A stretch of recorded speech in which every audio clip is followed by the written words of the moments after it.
G'day everyone, it's Jack from Burns Metals.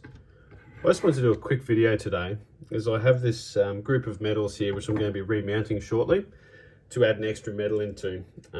This is a group of 10 which will become a group of 11 as I'll be adding an order of Australian metal into. I just want to show you some examples of what you should be looking for when getting your metals remounted, as unfortunately when these metals were last mounted they were done very poorly. And I just want to show you some practices that should be avoided. The first problem with this metal group is the overall width. Depending on the amount of metals that you have in a set will determine the overall width, and that is all specified in the dress manual. This being a group of 10 should have an overall width of 200 meters. Now, if I measure this, 200 millimeters. If I measure this, we can see that we're about 28 millimeters short, okay? So that's incorrect.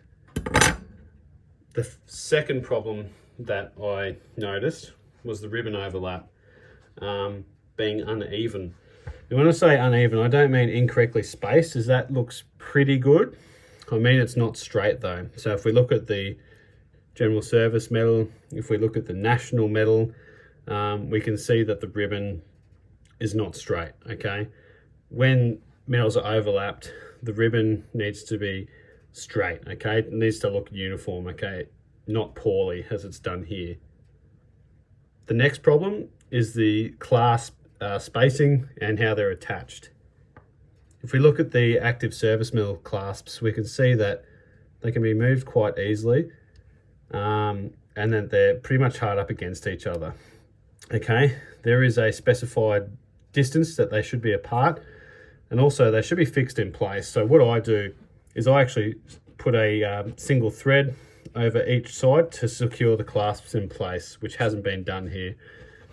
The general service metal clasp is actually physically fixated to the metal, and these two clasps look pretty good. Unfortunately, the clasp on the Republic of Vietnam campaign star is mounted too high. It should be mounted roughly in the center of the metal, okay? Next problem is the metal's been not secured very well in place. Now, as we can see, they can move around quite a bit.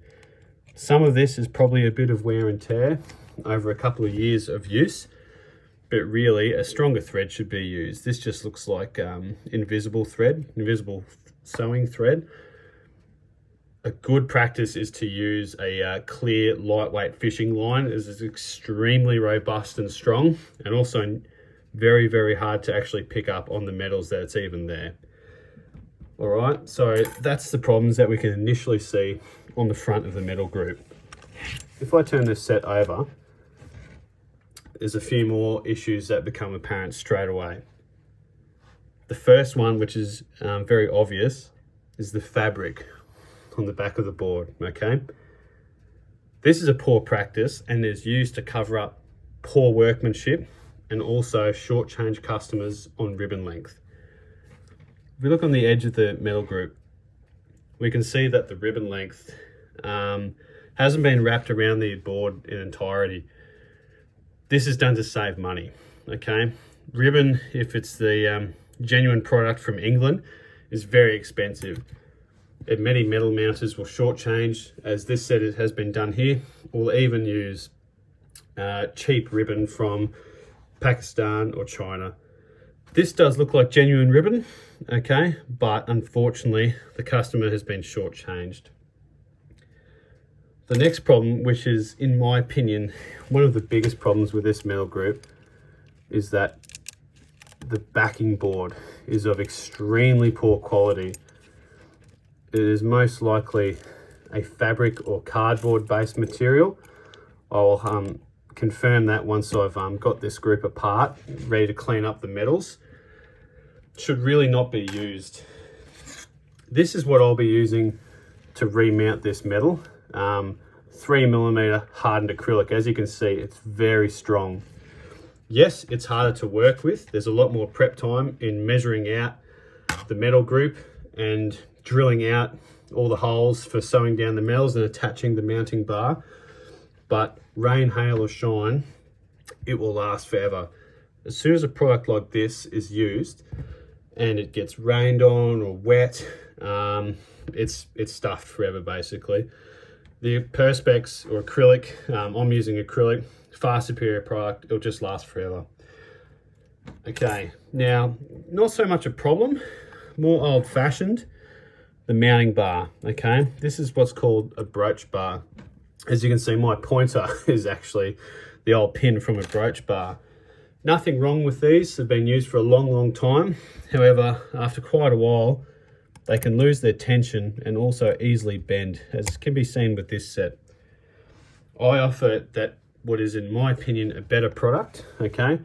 The mounting bar uses pins and clutches to hold it on. Now these are extremely strong. You can see my fingers going white trying to pull those off, okay? Far superior product. Yes, they cost a little bit more, but again, it'll stop your metals falling off mid-march or mid-parade. All right, just gonna flip this back over once more. So, in summary, I just want to show you some things that should be avoided and what you should be looking for when choosing a supply to get your metals remounted or restored. And I'll do a final video showing the completed metals with the OEM and the metals restored as well. As you can see, these haven't been touched in a long time. Some people don't like to polish their metals or clean their metals. Some people like the patina.